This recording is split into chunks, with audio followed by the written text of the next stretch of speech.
Squid game ফিরে এসেছে আগুনের রূপে, আর এবার শুধু টাকার জন্য নয়, যুদ্ধটা সত্য আর ষড়যন্ত্রের। পুরাতন চরিত্রদের মাঝে আবারও কেউ বাঁচবে, কেউ হারিয়ে যাবে। নতুন মুখোশ, নতুন নিয়ম, আর এমন এক গল্প যা শেষ না হওয়া পর্যন্ত আপনি নড়তেও পারবেন না।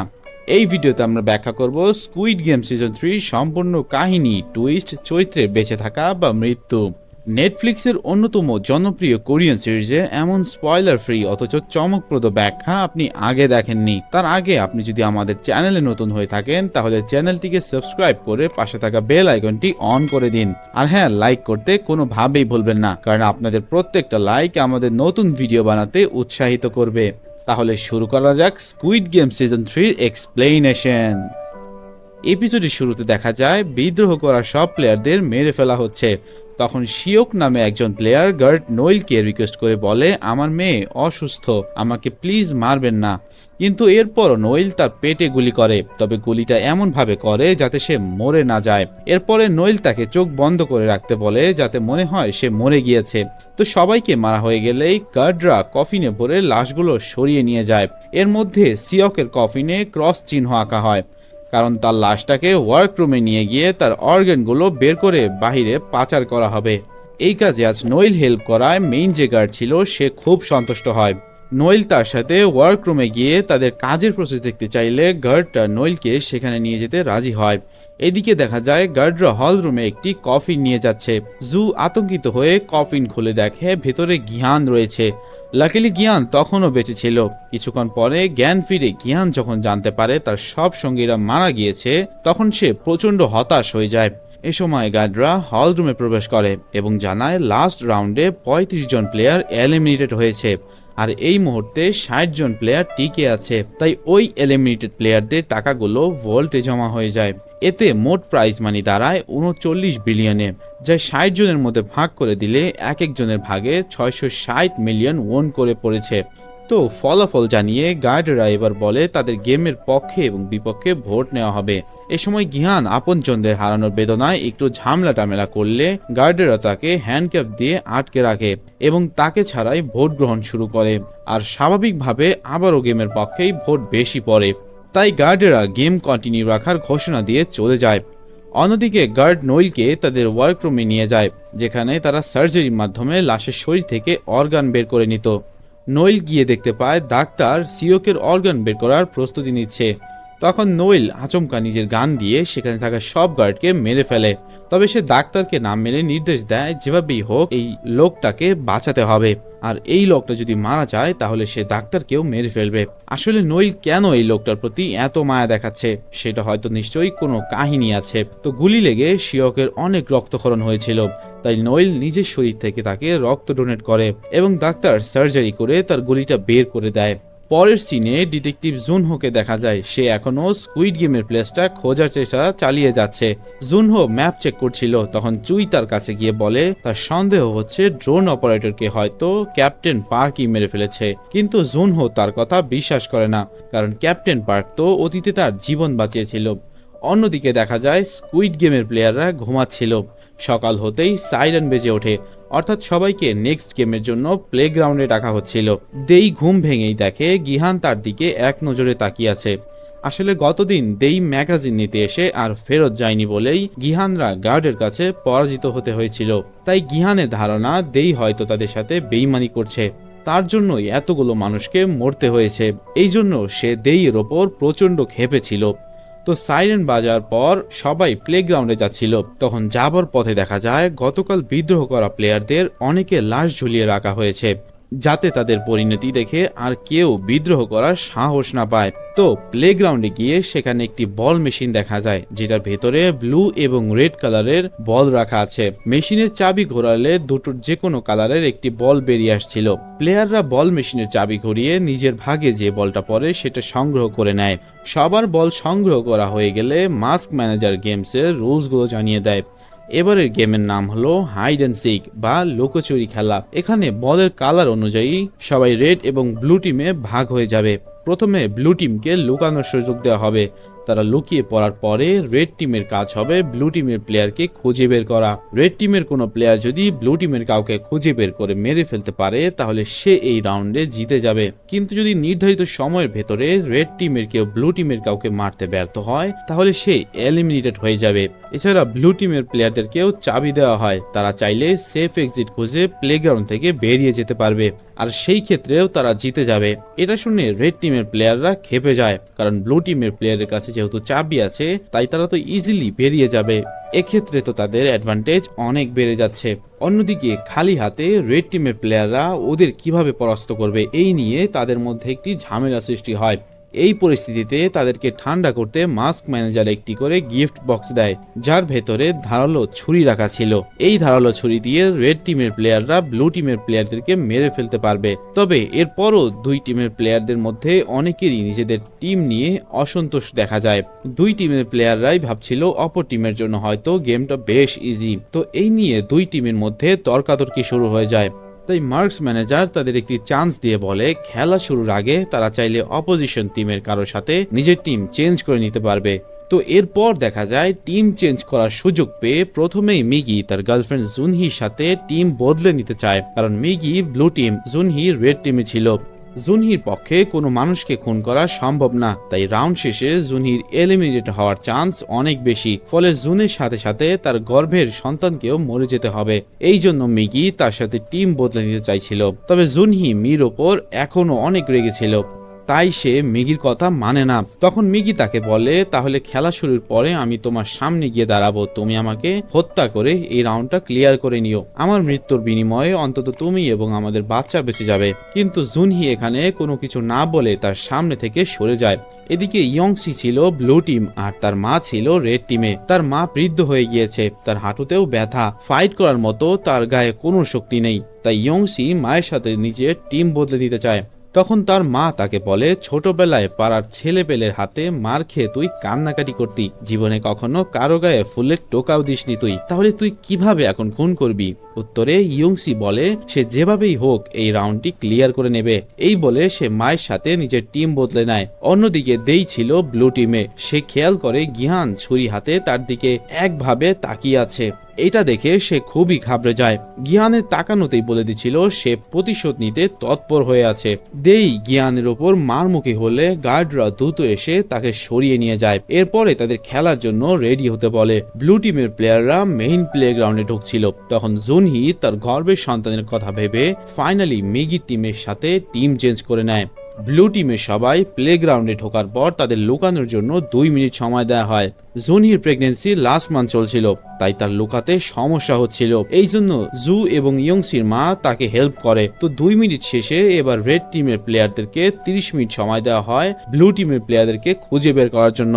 গিয়ান তখন ছুরি হাতে প্লেগ্রাউন্ডে ঢোকার সময় দেইকে উদ্দেশ্য করে বলে, সান্ডার বাচ্চা, সব দোষ তোর, আমি তোকে ছাড়বো না, আর তোর কোনো কফিল বাপও তোকে আমার হাত থেকে বাঁচাতে পারবে না। তো এখানেই শেষ হয় প্রথম এপিসোড। সেকেন্ড এপিসোড শুরু হলে দেখা যায় রেড টিম খেলতে নামার সাথে সাথেই 30 মিনিটে কাউন্টডাউন শুরু হয়ে যায়। তারা সবাই ব্লু টিমের প্লেয়ারদেরকে খুঁজতে চারদিকে ছড়িয়ে পড়ে। নামো নামের রেড টিমের একজন প্লেয়ারকে দেখা যায় সে ক্রসের ভিতরে লুকিয়ে রাখা ড্রাগের একটি ট্যাবলেট খেয়ে নেয়, যাতে সে আরো নৃশংস হয়ে উঠতে পারে। তো এই প্লেগ্রাউন্ডে ছোট ছোট অনেকগুলো ঘর ছিল। এক একটা ঘরের আবার কয়েকটা করে দরজা ছিল। এক দরজা দিয়ে ঢুকে আরেক দরজা দিয়ে বের হওয়া যেত, তবে প্রতিটা দরজা খুলতেই চাবির প্রয়োজন হতো। তো দরজা খোলার সময় জু খেয়াল করে তাদের এক একজনকে এক এক শেপের চাবি দেওয়া হয়েছে। প্লেয়ারদেরকে 3 রকম শেপের চাবি দেওয়া হয়েছিল, কাউকে সার্কেল, কাউকে ট্রায়াঙ্গেল, আবার কাউকে স্কোয়ার শেপের চাবি দেওয়া হয়েছে। আর এই দরজাগুলো সেই অনুযায়ী তালা লাগানো ছিল। তার মানে কারো কাছে যদি শুধুমাত্র একটি শেপের চাবি থাকে তাহলে সে সব দরজা খুলতে পারবে না। তবে লাকিলি জু, জুনহি এবং ইয়ংসির মা এই 3 জনের কাছে 3টি শেপের চাবি ছিল। তাই ইয়ংসির মা এবং জুনহি তাদের চাবিগুলো জুকে দিয়ে দেয়, যাতে তারা দ্রুত দরজা খুলে এক্সিট পয়েন্টের দিকে এগিয়ে যেতে পারে। এদিকে মিগি এবং নামু মিলে ব্লু টিমের একজনকে ধরে ফেলে। নামু লোকটাকে মেরে ফেলতে গেলে মিগি তাকে থামিয়ে বলে তারা একসাথে লোকটার বুকে ছুরি ঢোকাবে, এতে তাদের হাত হাফ হাফ খুন হয়ে যাবে। আসলে মিগি নামুকে ভরসা করছিল না, কেননা নামু একা খুনটা করলে তার রাউন্ড ক্লিয়ার হয়ে যাবে, তখন হয়তো সে আর মিগিকে হেল্প করবে না। তাই বুদ্ধি খাটিয়ে মিগি এই কাজটা করে ফেলে। তারা দুজনে মিলে যদি এখন আরেকজনকে খুন করে তাহলে দুজনেরই রাউন্ড ক্লিয়ার হয়ে যাবে। তাই লোকটাকে খুন করে তারা আরেকটি শিকার ধরতে চলে যায়। তখন রেড টিমের মিনসু আড়াল থেকে বেরিয়ে এসে দেখে নামু নামের ওই লোকটির ক্রসটি পড়ে গিয়েছে। মিনসু জানতো এটার ভিতরে ড্রাগ থাকে। এমনিতেই মিনসু খুব ভদ্র এবং ভীতু একটা ছেলে ছিল, তার পক্ষে কাউকে খুন করা সম্ভব না। তাই সে যাতে নেশাগ্রস্ত হয়ে খুন করতে পারে এই জন্য সেও একটি ড্রাগের ট্যাবলেট খেয়ে নেয়। অন্যদিকে দেখা যায় জু, জুনহি এবং ইয়াংশির মা পালাচ্ছিল, কিন্তু দুর্ভাগ্যবশত সিঁড়ি দিয়ে ওঠার সময় জুনহি পা পিছলে পড়ে যায়। এ সময় সেখানে রেড টিমের একজন প্লেয়ার চলে আসে। তবে জু যেহেতু মিলিটারি ট্রেন ছিল তাই সে রেড টিমের প্লেয়ারটাকে মেরে ওদের দুজনকে নিয়ে একটি রুমে ঢুকে পড়ে।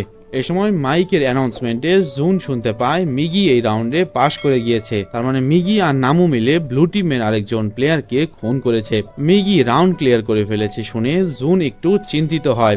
জু তখন জুনহির পায়ে আঘাত লাগা জায়গাটায় চেক করে দেখে তার পায়ে বেশ ভালো চোট লেগেছে। তাই জু এবং ইয়ংসির মা তাকে ধরাধরি করে তোলার চেষ্টা করলে খেয়াল করে জুনের ডেলিভারি পেইন উঠেছে আর এখনই তার বাচ্চা ডেলিভারি করা লাগবে। তাই জু দরজার কাছে গিয়ে পাহারায় দাঁড়ায় যাতে কেউ ভেতরে আসতে না পারে, আর ইয়ংসির মা জুনের বাচ্চা ডেলিভারি করার কাজে লেগে পড়ে। এদিকে ইয়ংসি মারার জন্য ব্লু টিমের একজন প্লেয়ারকে পেয়ে যায়। সে প্লেয়ারটাকে মারতে গেলে প্লেয়ারটা আকুতি মিনতি করে বলে, ভাই আমাকে প্লিজ মারিস না, আমার মা ক্যান্সারের রোগী, আমি ছাড়া তাকে দেখার কেউ নেই। কথাগুলো শুনে ইয়ংসির মন দুর্বল হয়ে পড়ে আর এই সুযোগে প্লেয়ারটা ইয়ংশির ওপরে অ্যাটাক করে। দুজনে হাতাহাতি করছিল, ঠিক তখনই রেড টিমের আরেকটা প্লেয়ার এসে ব্লু টিমের সেই প্লেয়ারটাকে মেরে ফেলে। ফলে বেচারা ইয়ংশিটার রাউন্ড ক্লিয়ার হয় না।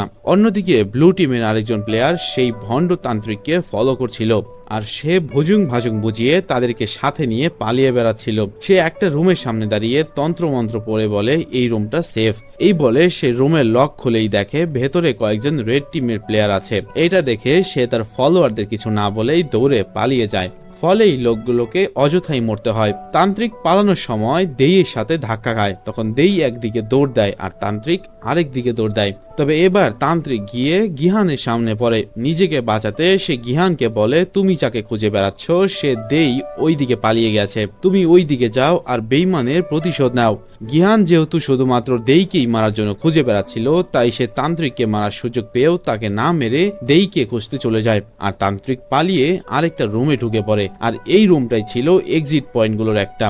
তান্ত্রিক তখন খুব আনন্দের সাথে চাবি ঢুকিয়ে দরজার লক খোলার চেষ্টা করে, কিন্তু সমস্যা হলো এই দরজায় 3টি লক আছে, অর্থাৎ দরজাটা খুলতে 3টি শেপেরই চাবি প্রয়োজন। তাই সে বাকি দুটো শেপের চাবি খুঁজতেই বাহিরে বেরিয়ে আসে। সে প্রথমেই সিঁড়ির নিচে একটি লাশ পড়ে থাকতে দেখে, তার গলায় চাবিটা চেক করে কিন্তু এটাও রাউন্ড শেপের চাবি যেটা তার কাছে আগে থেকেই আছে। তো সে যাতে পথ ভুলে না যায় এজন্য রক্ত দিয়ে দেয়ালে অ্যারো চিহ্ন দিয়ে রাখে এবং চাবি খুঁজতে থাকে। অন্যদিকে মিগি আর নামু রাউন্ড ক্লিয়ার হয়ে গেলেও তারা ব্লু টিমের আরো প্লেয়ারকে খুঁজে বেড়াচ্ছিল, কারণ যত বেশি প্লেয়ার মারা যাবে তাদের প্রাইজ মানিও তত বেড়ে যাবে।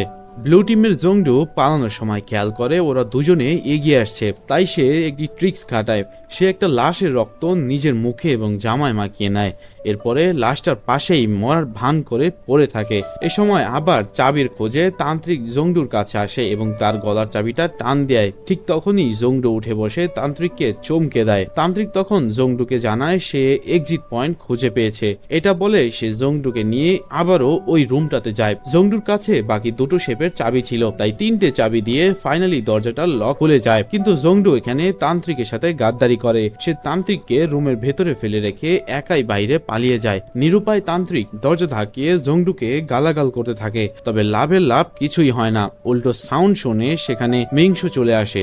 তান্ত্রিক মিনসুকেও এটা সেটা বলে ম্যানুপুলেট করার চেষ্টা করে, কিন্তু মিনসু এ সময় ড্রাগের নেশায় হয়েছিল, তাই সে তান্ত্রিকের জায়গায় নামুকে হ্যালোসিনেট করতে শুরু করে। কেননা নামু তাকে অনেক টিজ করত, তাই সে নামুকে ভেবে প্রতিশোধ নিতে তান্ত্রিককে মেরে ফেলে। তাই তান্ত্রিকও তার অতি ভণ্ডামির ফল পেয়ে যায় আর নামুরও এই রাউন্ড ক্লিয়ার হয়ে যায়। এদিকে দেই পায়ে প্রচন্ড চোট পেয়েছিল, তাই গিহান রক্তের দাগ ট্রেস করে তাকে ধরে ফেলে। দেই যখন ইমোশনাল কথাবার্তা বলে গিহানকে এক্সপ্লেন করার চেষ্টা করে সে কেন গতকাল ম্যাগাজিনগুলো নিয়ে যায়নি, তার এক্সপ্লেন শুনে গিহানের মনটা কিছুটা নরম হয়। কিন্তু এই সুযোগ কাজে লাগিয়ে সে গিহানের উপর অ্যাটাক করে। তাই এবার আর গিয়ান তাকে একটুও ছাড় দেয় না। কিয়ানের হাতে তখন ধারালো ছুরি থাকলেও দেইয়ের কাছে কিছুই ছিল না, তাই সে নিজের জুতো খুলে হাতে নিয়ে বলে, এটা অ্যাপেক্স কোম্পানির জুতো, তুই আমার সাথে পারবি না। এসব শুনে গিয়ান আরো রেগে যায় এবং ছুরি ফেলে দিয়ে দেইকে গলা টিপে মেরে ফেলে। আর এখানেই বেচারা দেইয়ের চ্যাপ্টার শেষ হয়ে যায়। অন্যদিকে ততক্ষণে জুনহির বাচ্চা ডেলিভারি হয়ে গিয়েছিল। সে একটা ফুটফুটে মেয়ে বাচ্চার জন্ম দিয়েছে। ইয়ংসির মা তার চুলের খোপায় একটি ধারালো অস্ত্র লুকিয়ে রাখতো, সেটা দিয়ে সে বাচ্চাটা নাড়ি কেটে দেয় এবং বাচ্চাটা জুনহির কোলে দিয়ে দেয়। এ সময় সেখানে রেড টিমের একজন চলে আসে। জু তখন আবারও তাকে প্রোটেক্ট করতে তার সাথে ফাইট শুরু করে। এক পর্যায়ে জু ওই প্লেয়ারটাকে মেরে ফেলে। তবে ফাইট করতে করতে তারা পাশের আরেকটা রুমে চলে এসেছিল। জু খেয়াল করে এটা এক্সিট পয়েন্ট, আর তার কাছে যেহেতু 3টি চাবি ছিল তাই সে ইজিলি এক্সিট ডরটা খুলে ফেলে। কিন্তু একা বাইরে যেতে তার বিবেকে বাধে। সে জুনি এবং ইয়ংসির মাকে নিয়ে আবারও ফিরে যায়। সে হাসি মুখে তাদেরকে এক্সিট পয়েন্ট পাওয়ার কথাটা জানায়, কিন্তু ওই মুহূর্তে মিগি এসে জুকে পেছন থেকে ছুরি চালিয়ে দেয়। মিগি অবশ্য জানতো না জু এতক্ষণ তার গার্লফ্রেন্ড আর বাচ্চাকে প্রোটেক্ট করছিল। জুনহিকে বাচ্চা কোলে বসে থাকতে দেখে মিগি বিষণ্ণত হয়ে যায়, আর জুনহি তার দিকে ঘৃণা এবং কান্না ভরা দৃষ্টিতে নির্বাক হয়ে তাকিয়ে থাকে। মিগি তার চোখে চোখ রাখতে পারছিল না, তাই সেখান থেকে সে চলে যায়। জুনি আর ইয়ংসির মা তখন নীরবে একটু কান্না করে। এরপরে নিজেকে সামলে নিয়ে ইয়ংসির মা জুয়ের গলা থেকে চাবিগুলো খুলে নেয় এবং জুনহিকে নিয়ে এক্সিট পয়েন্ট খুঁজতে বের হয়। একটু পরেই তারা এক্সিট ডোরের কাছে চলে আসে, কিন্তু এই সময় তাদের পেছনে ইয়ংসি চলে আসে। রাউন্ড শেষ হতে আর মাত্র 2 মিনিট বাকি আছে, অথচ ইয়ংসি এখনো কাউকে মারতে পারেনি। তাই সে জুনিকে মেরে রাউন্ড ক্লিয়ার করতে চাইছিল, না হলে রুলস অনুযায়ী সে তো মারা যাবে। তার মা তখন তাকে বাধা দিয়ে বলে, ঠিক আছে তাহলে তুই আমাকে মেরে ফেল, আমি তো অনেক দিন বাঁচলাম, আর না বাঁচলেও চলবে, বরং এই বাচ্চাটাকে মায়ের কোল থেকে আলাদা করিস না। কিন্তু সমস্যা হলো ছেলেই বা তার মাকে কিভাবে মারবে। তাই ইয়ংসি তার মাকে সরিয়ে দিয়ে জুনিকে মারতে এগিয়ে যায়। তবে সে ছুরি চালানোর আগেই পেছন থেকে তার মা এসে তার পিঠে ছুরি ঢুকিয়ে দেয়। আসলে জুনিকে বাঁচাতেই ইয়ংসির মা বাধ্য হয়েই নিজের ছেলেকে হত্যা করে। যাই হোক, 30 মিনিট শেষ হয়ে যাওয়ায় ব্লু টিমের বাকি প্লেয়াররা বেঁচে যায় এবং রেড টিমের এলিমিনেটেড প্লেয়ারদের মেরে ফেলা হয়। এমন খুনাখুনির পরে গিয়ানের খুব হতাশ লাগছিল, তাই সে নিজের ছুরিটা দিয়ে সুইসাইডের চেষ্টা করে। তবে গার্ডরা এসে তাকে আটকে ছুরিটা ফেলে দেয়। আসলে তাকে এত তাড়াতাড়ি মরতে দিলে তো আর খেলা জমবে না, কারণ ফ্রন্টম্যান তাকে আরো অনেক নৃশংসতার মুখোমুখি করবে। আর এখানেই শেষ হয় স্কুইড গেমের এপিসোড 2।